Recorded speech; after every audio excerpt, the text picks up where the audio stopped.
is the flag or is the flag for review feature not working on the Instagram app?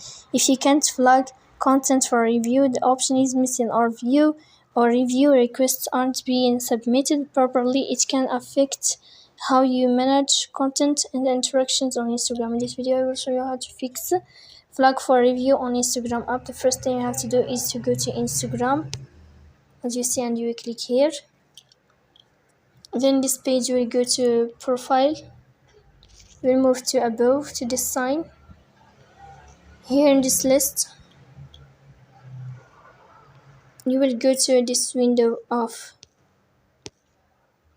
follow and invite friends, and then what you will find is this sign. You will tap here to enable it and to fix this problem. So please don't forget to support us by like and subscribe.